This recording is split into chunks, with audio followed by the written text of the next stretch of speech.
অনেকগুলো ইসলামী দেশে অস্ত্র বিক্রি করার পথে তুরস্ক। বিশ্ববাজারে নিজেদের প্রতিষ্ঠিত করতে একের পর এক পদক্ষেপ গ্রহণ করছে তুরস্ক, বিশেষ করে একাধিক ইসলামিক রাষ্ট্রের পাশে দাঁড়ানো। আর্মেনিয়া আজারবাইজান যুদ্ধে তারা আজারবাইজানকে যে সাহায্য করেছে শুধু তাই নয়, পাশাপাশি এই ইসলামিক দেশটিতেও প্রচুর পরিমাণে অস্ত্র বিক্রি করেছে। তবে এই তালিকাতে শুধু আজারবাইজানই নয়, তালিকাতে রয়েছে পাকিস্তানের মতো দেশও। অর্থাৎ ভারতের সাথে পাকিস্তানের যুদ্ধ বাঁধলে যে তারা পাকিস্তানকে সাহায্য করবে তা বলাই বাহুল্য। এমনকি মায়ানমারকে টেক্কা দিতে বাংলাদেশের কাছেও মিসাইল এবং ড্রোন বিক্রি করেছে তুরস্ক।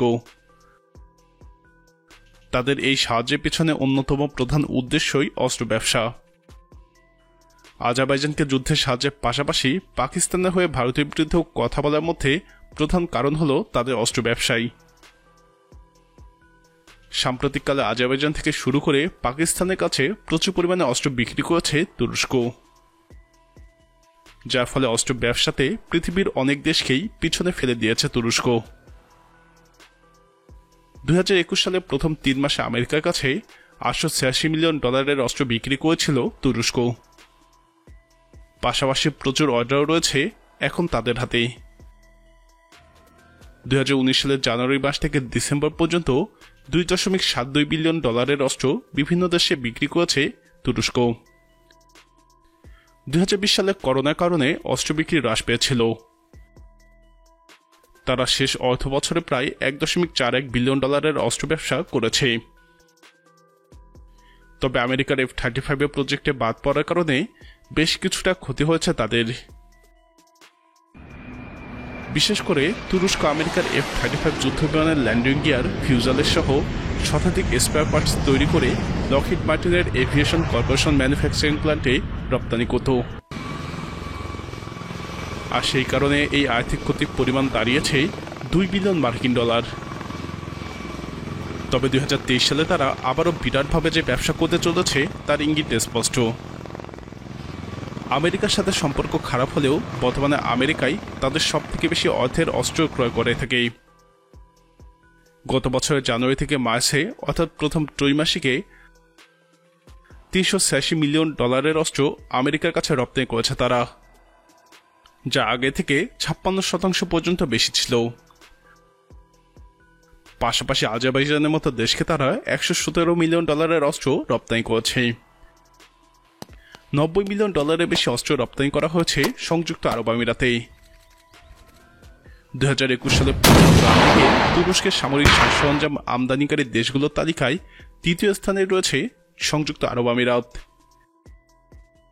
এছাড়াও গত বছরের এপ্রিল মাসে তুরস্কের সার্বিক অস্ত্র রপ্তানি ছিল প্রায় $302.50 মিলিয়ন।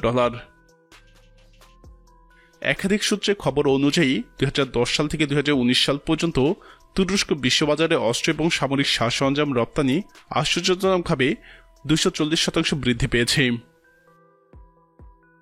বর্তমানে তুরস্ক ইউরোপের অনেক দেশকে উন্নত বৈশ্বিক অস্ত্র রপ্তানি, প্রতিরক্ষা সামগ্রী এবং ডিফেন্স হার্ডওয়্যার সিস্টেম তৈরি এবং রপ্তানি বিশ্বে সর্বোচ্চ 10টি দেশের মধ্যে নিজেদের স্থান অর্জন করে নিয়েছে।